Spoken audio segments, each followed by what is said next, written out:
everyone, welcome back at the European Parliament. You are watching the Brussels Lunch Talks with Stand Up for Europe. We're very happy to be here because today the topic we're going to approach is green policies and specifically the European Green Deal. How do you feel about that? Sebastian, did you know that according to the Eurobarometer, almost half of the European population consider climate change the biggest challenge for Europe in the future?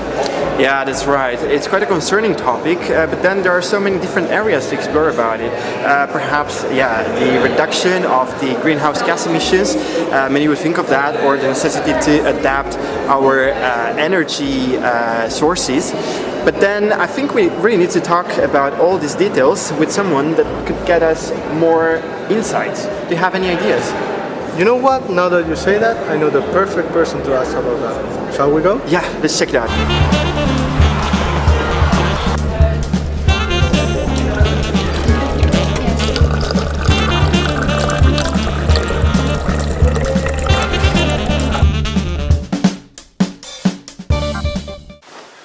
Bueno, César, pues vamos un poquito al turrón del asunto. Lo primero que te quería preguntar es, de nuestra parte, tú has estado involucrado en todo el tema del Pacto Verde Europeo, el Green Deal, como lo han estado gestionando los parlamentarios. La primera pregunta es, ¿tú crees que es suficiente? ¿Estos compromisos que ha adquirido la Unión Europea van a ser lo que va a salvar nuestro futuro a nivel ambiental? ¿O va a haber que hacer otro tipo de acuerdos? Bueno, vamos a ver, en el ámbito de la reducción de emisiones nunca es suficiente. Primero en el plano global, porque somos el 8%, más o menos, de las emisiones, con lo cual si el resto de áreas, pero particularmente Estados Unidos, China, India no lo hacen, pues entonces no es suficiente, ¿no? Pero el planteamiento que tenemos, que figura en la primera ley de neutralidad climática, la que se hizo en 2020, nada más comenzar el mandato, si seguimos esa senda y somos neutrales en 2050, en principio sí que conseguiríamos parar y bajar el ritmo de calentamiento del planeta, que es lo que provoca el cambio climático debido a la acción humana. Entonces, tiene que ser una acción concertada internacional, no vale con que cumplamos. Si cumplimos, pero hay que cumplir, y claro, ahora hemos estado en una legislatura muy ambiciosa que se ha conseguido, pero las legislaturas son de 5 años, hay después otros parlamentos, otras comisiones europeas, esto se tiene que mantener. Pero yo diría que en principio la planificación, el planteamiento que dejó puesto, o digamos organizado, Frans Timmermans, el comisario socialdemócrata que ha impulsado, vicepresidente del European Green Deal, que ha dejado proyectado todas las medidas, en principio es, hombre, a más, si somos más ambiciosos mejor, y si adelantamos algunas de las políticas en materia de reducción de emisiones, en materia de protección de calidad del aire, por ejemplo, por decir dos, sí, mejor, pero en principio debería ser suficiente. Vale, muy bien. También te queríamos preguntar, tú has estado más centrado en el ámbito de la conservación de espacios naturales, de especies. ¿Por qué crees que esto es un factor muy importante a tener en cuenta en el Pacto Europeo? De la restauración. Sí, pues fíjate, primero, porque hemos hecho un cambio esta legislatura. Bueno, se tiene que votar en un mes aproximadamente, ya de forma definitiva, porque el Consejo ya le ha dado el visto bueno. Primero porque es un cambio de concepto. La política desde los años 90 ha girado en torno a la protección y la conservación, ahora damos un salto cualitativo y es la restauración. Entonces, ¿por qué es importante, Miguel? Porque asumimos el número altísimo de ecosistemas que están muy deteriorados o en una degradación excesiva y decimos hay que restaurarlos, hay que recuperarlos. De acuerdo a nuestros compromisos internacionales de la Conferencia de Partes, la COP15 de Naciones Unidas, y con unas políticas muy concretas que se van a trasladar en planes de restauración en todos los Estados miembros. A mí me gustaría que hubiese una política en la siguiente legislatura de financiación exclusiva de restauración de la naturaleza, es decir, un pilar de restauración, un pilar verde de restauración, pero creo que es importante. Y finalmente, ¿por qué? ¿Por qué esto? Porque estamos acostumbrados a hablar de la crisis climática, pero realmente, desde un punto de vista histórico, la crisis es planetaria. Entonces, en una parte tenemos el calentamiento, esto que hemos dicho que lo provocan las emisiones, pero en el otro lado está la desaparición de las especies y el deterioro o degradación de los ecosistemas. Claro, vemos lo que pasa con la emisión de gases de efecto invernadero, que es el calentamiento del globo. Quizás no hemos sido, y ya no hemos tenido las narices, no somos capaces de ver que la degradación de los ecosistemas, la desaparición de las especies, provoca, por ejemplo, efectos tan directos como los procesos zoonóticos o la zoonosis, que es la transmisión de enfermedades de animales a humanos. ¿Por qué? Porque hay un triángulo que es una sola salud: animal, humana, ambiental. Ahí está, por eso es tan importante. Y por eso yo creo que esta legislatura necesitaba que los socialdemócratas también asumiéramos responsabilidades en el ámbito de la biodiversidad y de la recuperación de los ecosistemas dañados.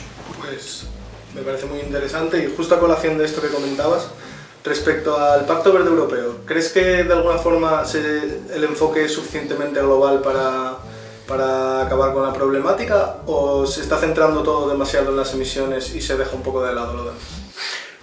No, yo creo que es verdad que la primera parte de la legislatura el protagonismo fue para la ley del clima, el Fit for 55, que tenía, como recordáis, un montón de dosieres, pero at the same time también estaba en la naturaleza, la estrategia de biodiversidad, y realmente esto que era una ley de biodiversidad, aunque se le ha llamado ley de restauración de la naturaleza. Por tanto, yo creo que el Pacto Verde Europeo lo contemplaba. Donde creo que sí se tiene que incidir más por parte de los Estados miembros y por parte de la Unión, en el presupuesto. Y creo que hemos dado un paso, como te decía, que podría ser lo siguiente. Esta legislatura hemos pasado de la protección, conservación a la restauración. El siguiente salto tiene que ser de la restauración de la naturaleza a la financiación de la restauración de la naturaleza. Por supuesto. Money, always. El dinero siempre es importante. Luego, te quería preguntar, ya a nivel de Estado, ¿qué crees que los Estados, aparte de los acuerdos a los que puede llegar la Unión, cómo crees que puede un Estado en concreto impulsar este tipo de políticas en el Parlamento Europeo? Bueno, los Estados tienen todo por hacer. De hecho, en el caso concreto de la Ley de Restauración de la Naturaleza, van a tener que hacer un plan. Y por tanto, por ejemplo, en el caso de España. En el caso de España, es verdad que España es un país que va muy avanzado. Tenemos la suerte de tener una vicepresidenta y un gobierno muy verde, muy comprometido con la sostenibilidad, empezando por el presidente del gobierno. Yo lo vivo y lo puedo comprobar día a día de cerca. Y por tanto, nosotros hemos tenido los planes climáticos, pero también los planes energéticos de los más superiores, de los más avanzados, ¿no? Esto se ha visto después también en la elaboración de los Next Generation, que tienen siempre una doble versión, por así decir, digital, pero siempre sostenible, con lo cual nosotros somos alumnos, por así decir, aventajados. ¿Pero qué pueden hacer los Estados? Casos concretos. Introducir los ecosistemas con mayor peligro de degradación dentro de las políticas nacionales. Por ejemplo, ahora mismo vemos el Mar Menor, vemos Doñana, vemos Daimiel en marcha con grandes pactos territoriales, que es importante para contribuir a su recuperación. Y nosotros, por ejemplo, esto sería en el ámbito de los humedales, pero en el ámbito, por ejemplo, de la eliminación de barreras obsoletas de los ríos, también lo tendremos. En el ámbito de la restauración y la recuperación de los ecosistemas agrícolas, siempre de acuerdo con las organizaciones agrarias y ganaderas, siempre de acuerdo. Esta ley está hecha pensando en la mejora de la naturaleza, no en el perjuicio de ningún sector. Así que yo creo que los Estados lo que pueden hacer es ser ambiciosos en la elaboración de sus planes de restauración, hasta que la financiación europea cristalice, se consolide. Espero que en la siguiente legislatura adelantar fondos nacionales, y en todo el catálogo que la Comisión Europea y la Agencia Europea del Medio Ambiente les va a ofrecer como políticas concretas de restauración, yo, para los Estados miembros que vayan a ver esta entrevista, pero que muchos, por favor, que incluyan cuantas más mejor, que sean ambiciosos, que tengan una visión de todos los ecosistemas terrestres, marítimos, fluviales, y que las distintas, también urbanos, por ejemplo, sí, por cierto, también ecosistemas urbanos, en algunos países de dimensiones más reducidas es una política que les impacta mucho, pero que la hemos negociado mucho, que apliquen cuantas más medidas mejor en sus planes de restauración, que sean ambiciosos. Van a ser los primeros planes de restauración después de 70 años de construcción europea. Entonces merece la pena que sean unos buenos planes para que guíen después la consolidación de esta política en los próximos años. Vale, pues nada, voy a ir cerrando un poquito y última pregunta. La mayoría de nuestra audiencia es eminentemente jóvenes que quieren saber un poco más de cómo funciona Europa. Desde el punto de vista de los jóvenes, y sabiendo que el medio ambiente es uno de los temas que más nos interesan, ¿qué pueden hacer los jóvenes para que se impulsen este tipo de reformas? Sí, en el Eurobarómetro viene y es cuando lo hacen por ámbitos de edad. El Eurobarómetro, todo el mundo sabe, la encuesta sobre grandes líneas y, demoscópicas y direcciones de opinión, por así decir, de la sociedad europea viene, que es el clima, pero es para toda, es transversal, es para toda esta edad, especialmente la gente más joven, ¿no? Las jóvenes, los jóvenes. Entonces, la implicación directa, yo creo que, yo siempre digo que, por ejemplo, el impulso de la Ley de Restauración de la Naturaleza tuvo en científicos y en jóvenes sus dos pilares motores, tractores primeros, después ya de ahí arrancaron los grupos políticos, partidos, instituciones, y después de ahí yo he intentado siempre mantener ese espíritu fundacional, por así decirlo. Entonces, Friday for Future, todas esas demonstrations, manifestaciones, todo eso tiene que seguir, tiene que estar ahí.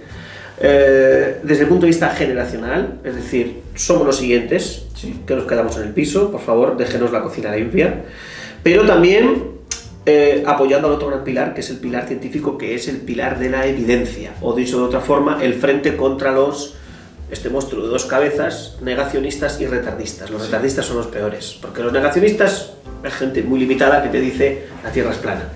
Los retardistas te dicen la Tierra no es plana, pero bueno, tampoco hace falta que nos pongamos estupendos en decir que es esférica. ¿Vale? Estos son los peores, los retardistas. Por tanto, acción directa, acción social, a través como vosotros de una NGO, lo que sea, perfecto, pero después tiene que haber una participación electoral, que espero que sea elevada, no solo por las políticas del clima, sino en general, por todas las políticas. Así que yo, como todo el mundo sabe, que soy socialista, en Europa encuadrado en los socialdemócratas, en los socialistas europeos, no os voy a decir a quién, pero sí de una manera general. Uno, que hay que participar en los procesos electorales, porque hay gente que tiene muy clara su idea de Europa, o mejor dicho, su idea de cómo desmontar y destruir Europa. Para que haya políticas ambientales tiene que haber Europa. Sin Europa es muy difícil que haya políticas ambiciosas ambientales, tiene que haber Europa. Así que, primero, hay que participar en las elecciones europeas el próximo periodo entre el 6 y el 10 de junio, el 6 y el 9 de junio, y a ser posible hay que votar a los grupos, a las candidaturas progresistas. Como ya sabéis de cuál es la mía, tampoco seré tan descarado. Muy bien. Pues nada, César, no te robamos más tiempo. Muchísimas gracias. Muchísimas gracias. Gracias a vosotros. Ha sido un placer pues, que formes parte de nuestras Brussels Landstocks y a ver si nos podemos volver a encontrar en el futuro. Siempre que queráis. Gracias. Well, Sebastian, I think that was a really interesting interview. Absolutely, I was listening, and I think everything what our guest said, I couldn't agree more with that. Yeah, totally, especially because it was in Spanish, right? That's right, but luckily we have you, and yeah, I think that's going to be quite interesting also for sure for our Spanish audience, but for everyone watching and following us. So this is why I would say don't forget to subscribe to our channel, because more content is coming, more episodes are coming in the upcoming period, and we'll see you next time. Bye, thanks.